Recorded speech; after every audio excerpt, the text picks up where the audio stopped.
भवानी देवी भले ही ओलंपिक से खाली हाथ लौटी हो, ओलंपिक का कोई मेडल ना जीता हो, लेकिन आने के बाद उन्होंने जो लिखा ना आई एम सॉरी, कहीं ना कहीं दिल पे इतना ज़ोर से लगा है कि उसको बयां करना इतना आसान नहीं है। एक स्पोर्ट्समैन ही समझ सकता है उन भावनाओं को जिसने कभी ज़िंदगी में स्पोर्ट्स किया हो, या फिर शायद आप भी समझ पाएंगे। एक चेन्नई की रहने वाली लड़की जो बड़ी ही नॉर्मल फैमिली से बिलोंग करती है, जिसको खेलों में प्रैक्टिस करने के लिए शुरुआती दौर में जब ये मात्र 11 साल की थी, सिर्फ एक बांस के डंडे से प्रैक्टिस किया करती थी। खुद बोल रही हैं, पहले सुनिए ज़रा इनको। It was difficult for me to buy a complete fencing equipments. That's why we used to train with the bamboo sticks during our practice at Nehru Stadium, and we used to proper equipments only for the competition so that we can save money and use the equipments for longer period. उसके बाद ना इनको कोई बड़ा sponsored मिला, ना इनको facility के लिए बहुत ज़्यादा योगदान मिला। सिर्फ कॉम्पिटिशन्स में इनको प्रॉपर ड्रेस मिला करती थी जो कि बॉडी को गार्ड करती है, सिक्योर करती है, वरना हमेशा बम्बू स्टिक से ट्रेनिंग करे पूरे टाइम। और ऐसी लड़की अगर ओलंपिक तक पहुंच जाती है और पहली बार पहले ही राउंड में 15-3 के डिफरेंस से अपने प्रतिद्वंदी को हरा के आगे बढ़ जाती है, तो कोई छोटी मोटी बात नहीं है, बहुत बड़ी बात है। इसका मतलब ये लड़की बहुत आगे जा सकती थी, हमारे देश के लिए एक और पदक ला सकती थी, लेकिन हमारा सिस्टम, हमारे यहाँ के स्पोर्ट्स का जो कल्चर है इंडिया का, वो कहीं ना कहीं मानना पड़ेगा, स्वीकार करना पड़ेगा, बहुत पीछे है। वो कैसे है, मुद्दों की बात करेंगे, ग्राउंड लेवल की बात करेंगे। और मैं चाहूँगा इस वीडियो को ज़्यादा से ज़्यादा शेयर करें, हर एक प्लेयर तक, हर एक स्टूडेंट तक, हर एक टीचर तक, खासतौर पे एक स्पोर्ट टीचर तक, और बताएगा कि जो पॉइंट्स मैं रखने जा रहा हूँ वो सही है कि गलत हैं। सबसे पहली बात, क्या हमारे देश में हर एक स्टूडेंट को वो फैसिलिटीज़ मिलती हैं जो इंटरनेशनल लेवल पर मिलती हैं? उम्मीदें तो यहाँ पे बहुत की जाती हैं कि हर एक स्कूल में इतने ग्रुप का, इस कॉलेज का मेडल आना चाहिए, लेकिन क्या कभी उस मेडल दिलवाने वाले गुरु को प्रॉपर फैसिलिटीज़ मिलती हैं? क्या हर एक स्कूल कॉलेज में स्पोर्ट्स रूम तक की फैसिलिटी अवेलेबल है? ये वही स्पोर्ट टीचर होता है स्कूल या कॉलेज का जो या तो एडमिनिस्ट्रेटिव वर्क कर रहा होता है, या गेट पे खड़ा होकर कोई गार्ड की तरह ड्यूटी कर रहा होता है, फिर पूरा दिन हाथ में डंडा लेके घूम रहा होता है। इस बेचारे की भी मजबूरी होती है, क्योंकि शुरू से एक ट्रेंड है हमारे देश में। पहले ज़माने में आर्मी के रिटायर्ड लोग जो है स्पोर्ट्स देखा करते थे APTC वगैरह से, या वहाँ के जो क्वालिफाइड होते थे, प्रोफेशनल ट्रेनिंग बहुत ही कम हुआ करती थी। तो एक ट्रेंड बन गया था पुराने ज़माने से कि भैया हाथ में डंडा लेके रोब दिखाने वाला स्पोर्ट टीचर है, और एक्चुअल में मायने बहुत अलग हैं। पता नहीं कब समझ आएगा लोगों को।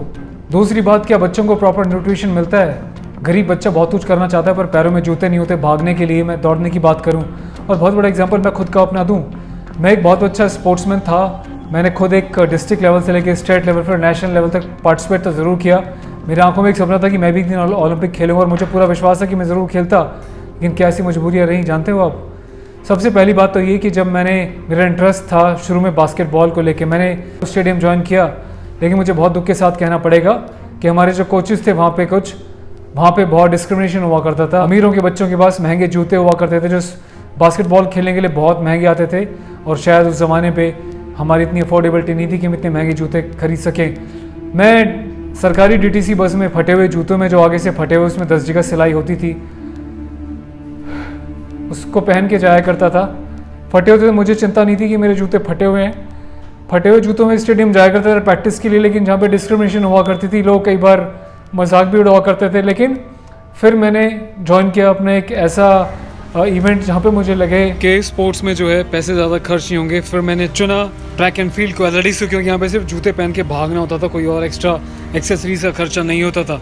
तो मैंने track and field athletics join किया। श्री राम सिंह सर मेरे कोच हुआ करते थे, उसके बाद सुधीर राणा सर मेरे कोच थे। बहुत लगन से मैंने प्रैक्टिस की, बहुत अच्छे लेवल पे मैं पहुंचा, स्टेट में गोल्ड मेडल आया। उसके बाद आगे बढ़ा, नेशनल में पार्टिसिपेट किया, मेडल नहीं ला पाया क्योंकि मुझे मेजर इंजरी हो गई थी, और मेजर इंजरी का रीज़न ऐसा था कि उसके बाद वो हील नहीं हो पाई, फिर मेरा स्पोर्ट्स छूट ही गया। पर खुद मेरे कोचेस और मेरे साथी कहा करते थे कि यार तू बहुत आगे जाएगा। लेकिन मैं ये कहना चाहता हूँ कि यार जब तक कि स्पोर्ट्स की यहाँ पे लोगों को रिस्पेक्ट नहीं मिलेगी, स्पोर्ट टीचर्स को रिस्पेक्ट नहीं मिलेगी, देश में खिलाड़ी को रिस्पेक्ट नहीं मिलेगी, हर एक खेल को रिस्पेक्ट नहीं मिलेगी, तब तक हमारे देश का स्पोर्ट्स आगे नहीं बढ़ पाएगा। और ये हमारे देश की वो बेटी थी जो डेफिनेटली मेडल लेके आ सकती थी।